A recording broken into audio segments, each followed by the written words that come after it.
Jesucristo ha resucitado, en verdad resucitó. Nuestro 86º video, lo vamos a dedicar a hablar de los sacrificios rituales del Antiguo Testamento como sombra de lo que es y celebramos nosotros en cada Eucaristía. En el Antiguo Testamento nosotros vamos a encontrar toda la ritualidad del pueblo elegido, una ritualidad que ya está inspirada por Dios, porque es Dios mismo el que manda a hacerla, pero que al mismo tiempo es solamente la sombra y el adelanto del verdadero culto que va a ofrecer el pueblo cristiano inspirados en Jesucristo. Por esta razón, tener en cuenta el valor de los actos rituales del Antiguo Testamento nos va a permitir a nosotros comprender mucho mejor de qué se trata el sacramento de la Eucaristía. Empecemos diciendo que los sacrificios en el pueblo de Israel podían ser generalmente de dos tipos: sacrificios cruentos y sacrificios incruentos. La diferencia que encontramos entre uno y el otro es que aquellos que llamamos cruentos son sacrificios donde siempre es necesario el derramamiento de sangre de una víctima, es decir, de un animal que se le ofrece divinamente a Dios para poder lograr aquello que el culto está buscando. Mientras que aquellos otros que llamamos nosotros incruentos no necesitan del derramamiento de la sangre y por eso generalmente se hacen con los frutos de la tierra. Los primeros, o sea, los sacrificios cruentos, se dividen a su vez en varios tipos de sacrificios, donde la gracia que está buscando aquel que ofrece el sacrificio o el pueblo, cuando lo ofrece todo el pueblo, va marcando la diferencia entre unos y otros. En general, debemos decir que la idea de sacrificio no es una idea que nazca en el pueblo de Israel, no son ellos los primeros que la utilizan, ni exclusivamente está dentro de la revelación. Todos los pueblos, en todas las otras religiones, en cualquier lugar de la tierra, siempre han ofrecido sacrificios. Y todos estos sacrificios van a marcar la manera en que se entiende la relación con Dios. Cualquiera que sea el sacrificio, siempre va a representar al menos 4 elementos básicos de la experiencia humana. Y esos 4 elementos son el sufrimiento, la muerte, la oportunidad y el intercambio. Estos 4 elementos van a aparecer en cualquier tipo de sacrificio de cualquier religión.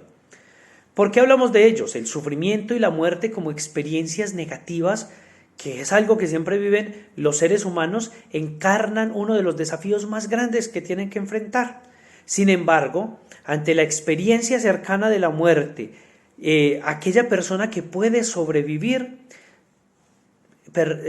se permite experimentar ella misma algo, un sentimiento nuevo, positivo, que es la oportunidad y el intercambio, porque muchas veces para poder lograr sobrevivir necesita que haya un intercambio de cosas.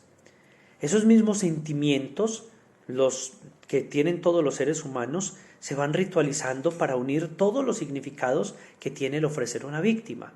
Ante una situación que encarna para mí sufrimiento o un peligro de muerte, viene en mi auxilio un ser vivo que padece de manera vicaria, es decir, que me reemplaza a mí, para no sufrir yo, sino que sufre él por mí, para que yo experimente con agradecimiento la nueva oportunidad que se me está dando.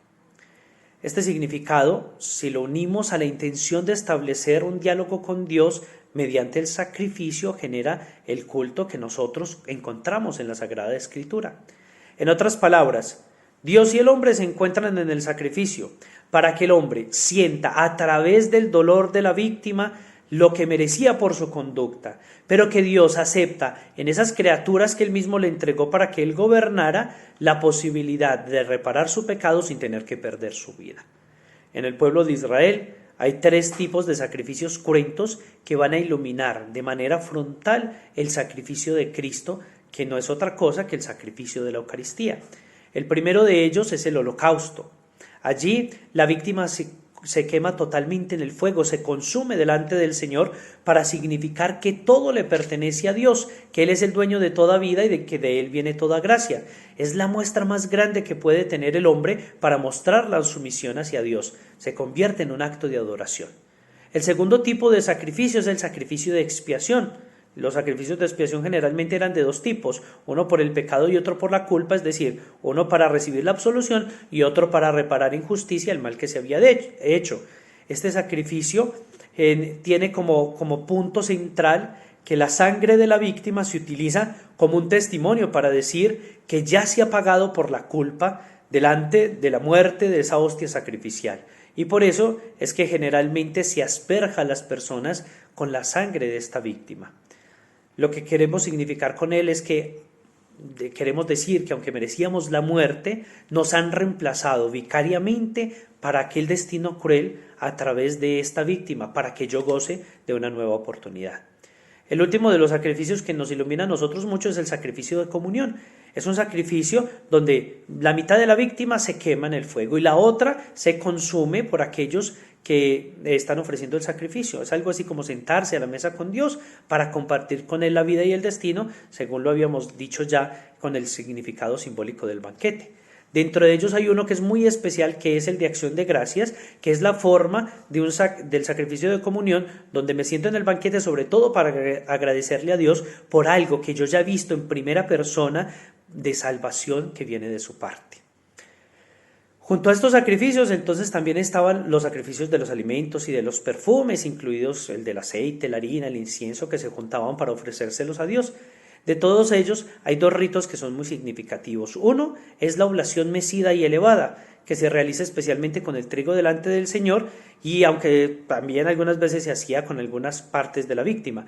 La mecida consistía en mover hacia adelante y hacia atrás aquello que se ofrecía, también hacia arriba y hacia abajo, para significar el intercambio mutuo, pero también el recibir los dones que vienen del cielo, el ofrecer al Señor y recibir lo que de Él viene. De esta manera se significaba que todos los frutos que venían de la tierra eran un don del Señor. La última era la libación, que solía hacerse especialmente con el vino o muchas veces con la sangre de la víctima, y consistía en derramarla frente al altar del Señor como ofrenda.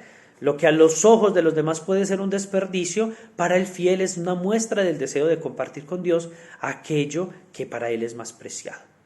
Finalmente, si ponemos todos estos tipos de sacrificios en conjunto dentro del rito de la Pascua, podemos ver que el significado de muchos de ellos está completamente presente. Está la sangre expiatoria, el rito de la adoración, la acción de gracias, la presencia del pan y del vino, lo que nos lleva a comprender un poco más fundamentalmente la relación entre el rito de la Eucaristía, la Pascua y todo el culto del Antiguo Testamento. Ya me alargué mucho en nos veremos en el próximo para seguir hablando sobre la Eucaristía. Dios los bendiga y se manejan muy bien.